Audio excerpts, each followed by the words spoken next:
সারা রাত মোবাইল চালায়, চেহারা নষ্ট, যৌবন নষ্ট, জীবন নষ্ট, লেখাপড়া নষ্ট, চরিত্র নষ্ট, ওর মধ্যে কিচ্ছুই নাই। আছে একটা রূহ, আজরাইলটা নিয়ে গেলে ওই সন্তানও নাই। এই যুবক, আমগো তোমাকে তো বুঝাইতে সুবিধা, আমগো এই পটুয়াখালী এই অঞ্চলে ঘর মানে আড়া দেয় না, আড়াগুলো খাইয়া লায়, ভিতর দিয়ে পোকে গনে, হ্যাঁ, উপরে দিয়ে ফিটফাট, ভিতরে কি এই মোবাইলের গোষ্ঠী।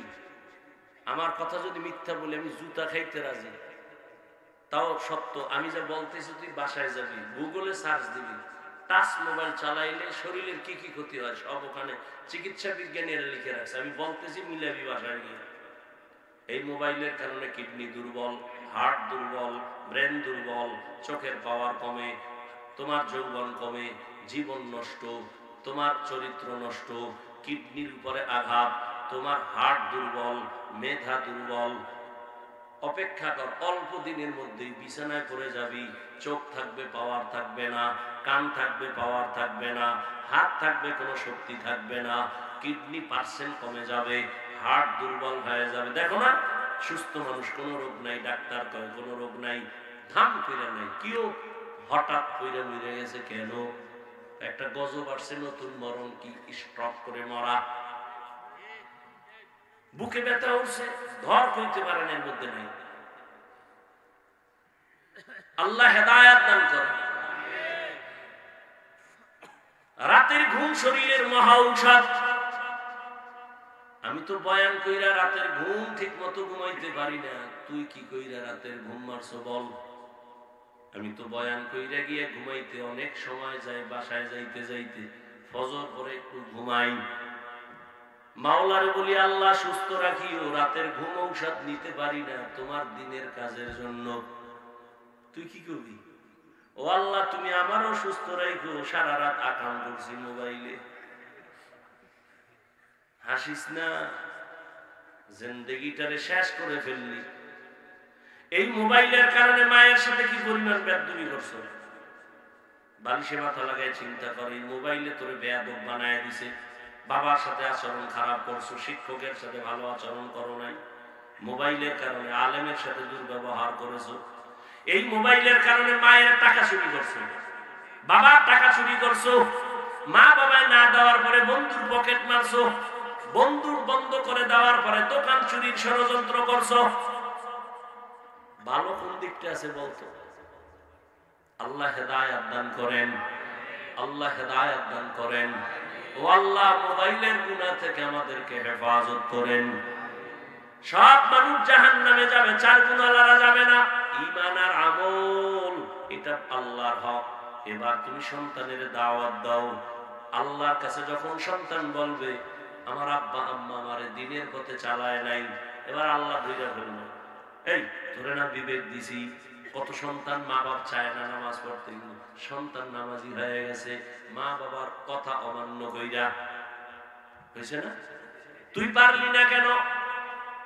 কাল্লাটা তো ভুল করে লাইছে, ভুল করছি বললে হবে না, এখন আদালতে দাঁড়াইছো, ইনসাফের বিচার হবে। কি? তোর বিবেকের বিচার হবে। ইন্নাস সামআ ওয়াল বাসারা ওয়াল ফুআদ কুল্লু উলাইকা কানা আনহু মাসউলা। সন্তান বলবে, আল্লাহ বিচার করলে আমার একটা আবদার আছে। কি? আমারে যদি একটা বেতের বাড়ি মারো, আমার মা বাবারে ডবল। সূরা আহজাব ৬৭ নম্বর ৬৮ নম্বর আয়াত। সন্তান বলবে, রব্বানা আতিহিম যিফাইনি মিনাল আযাব ওয়ালআনহুম লা'নান কাবীরা। আমারে যদি শাস্তি দাও, তার ডবল দিতে হবে আমার মুরব্বী, আমার নেতা, আমার নেত্রী, আমার মা বাবা সহ সবাই রে। এই যারা বুজুর্গ বুজুর্গ ভাব, তাবলিগে গেছেন, জিকির করেন, পীরের কাছে গেছেন, হজ করছেন, ছেলেটা এখন হারাম চাকরি করে, মেয়েটা বেপরদায় চলে। কি? এই বুজুর্গরা, যদি আপনার মাইয়া পোলা এখনো বেপরদায় চলে, নামাজ না পড়ে, প্রমাণ হলো আপনার হজ কবুল হয় নাই। লেখ লেখ, এগুলি লেখ। যুবক বাবারা, গাঞ্জা খাইয়ে বসি নাই, লেখো। নিজের তো মনে করো আবু হানিফা হয়ে গেছে। তোমার ছেলে মেয়ে যদি ঠিক মতো পর্দা না করে, হালাল ভাবে না চলে, তোমার চিল্লা কবুল হয় না, এটা প্রমাণ। তোমার জিকির কবুল হয় না, এটা প্রমাণ। এত সোজা।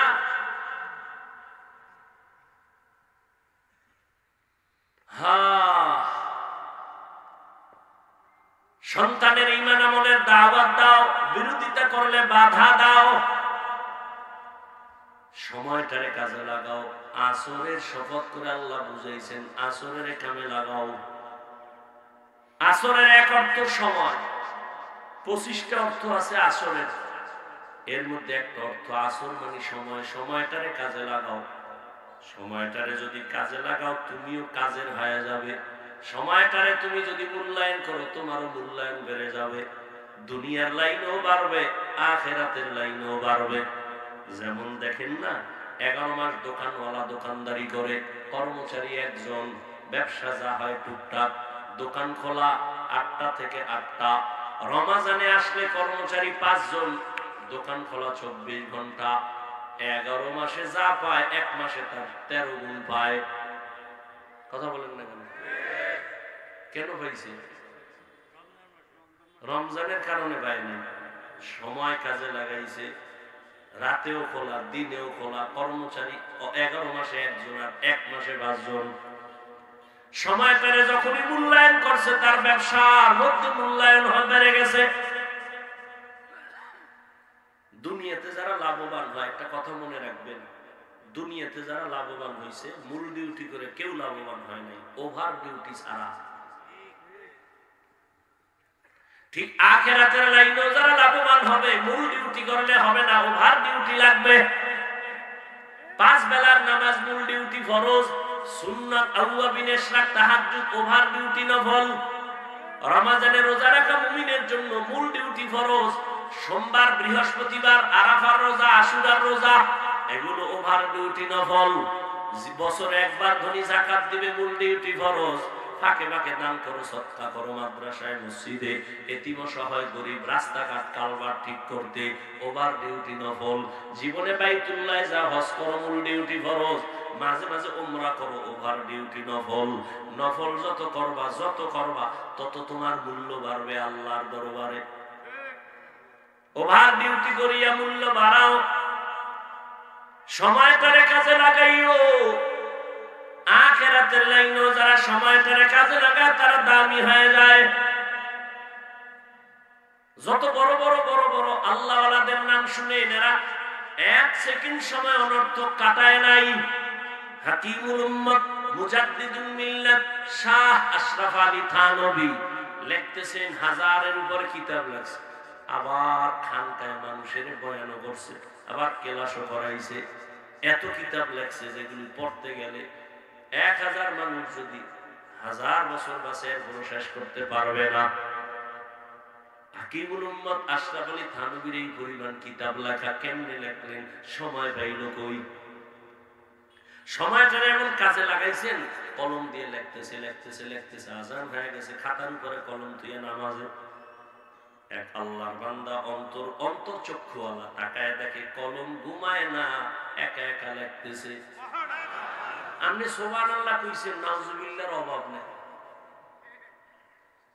মূর্খ পণ্ডিত আছে না, এটা কেমনে সম্ভব? আল্লাহকে আমার কুদরতে সম্ভব। কার কুদরত? এটা আশরাফ আলীর বাপেরও সম্ভব না, মাওলার কুদরতে রিকশাওয়ালার দ্বারাও সম্ভব। কাদের কুদরত দারে বরকামাল আনতা রব্বি আনতা হাসবি জুল জালাল। সাহাবায়ে কেরাম 3 দিনে কোরআন খতম করছেন। কয়দিন? না, আপনি তো সাহাবা কইছি, এই জন্য আপনার মাথা এত বাড়ি খায় নেই। যদি কইতাম মুখ পিছাবে 3 দিনে 1 খতম, কইতেন এই পীরের কাছে গেলে কবিরা গুনাহ। কারণ 3 দিন এটা কেমনে খতম করে? গাঞ্জাখুরি কথা। ওরে আমার মাওলা সময়ের মধ্যে বরকত দেয়। মুসলিম শরীফের এক ঘটনা আছে, বলার সময় নাই। আল্লাহ কিভাবে সময় বরকত দেয়, মেরাজের ঘটনা তার সাক্ষী। নবীর বেলায় তো আলাদা, সাহাবাদের বেলা ওলিয়া উলিয়া যারা আল্লাহ তাদেরকে সময়ের মধ্যে বরকত দান করেন। কেমন বরকত বুঝাইতাম? মনে করেন 100 বছর আগে এদেশে হজে যাইতো না মানুষ, ইটটা কইরেই দৌড়, হজ করবে 3 মাস পর, যাইতে লাগতো 3-4 মাস, 2.5 মাস না? কেমনে যাইতো? আরে মুরব্বীরা কথা বল না কেন? যাইতো না, জাহাজে যাইতো না, এরকম কষ্ট করে যাইতো না। কথার কথা ওই সময় যদি আমারে আল্লাহ বানাই ভাড়াইতো, আমি একটা বয়ান দিতে, ওই 2.5 মাসে যাও, আমি মক্কায় যাবো 6 ঘন্টায়, কি ফিডানটা আমারে দিত। আর কালা চশমা থাকলে তো কাফের কি, কিন্তু 100 বছর পরে এখন যায়নি 6 ঘন্টায়। কথা বল না কেন? এই মেধা আল্লাহ মানুষের দেয়নি। আমরা হয়তো থাকবো না, এমন অবস্থা হবে যে আরো অর্ধেক সময় চলে যাবে। কেমন বাহন হতে পারে না? মানুষের মেধা আল্লাহ দিতে পারে। আল্লাহ চাইলে সব হয়, বান্দা চাইলে কিছুই হয় না। আল্লাহ তাআলা পারেন 2.5 মাস লাগায় বাইতুল্লাহ যাইতো, আর এখন 2.5 দিনও লাগে না, 6 ঘন্টায় ফজর পড়ে রওনা দিছে, বাইতুল্লাহ গিয়া জোহরের নামাজ পড়বে। পারেনি? এটা আল্লাহ করায় না মানুষ পারছে?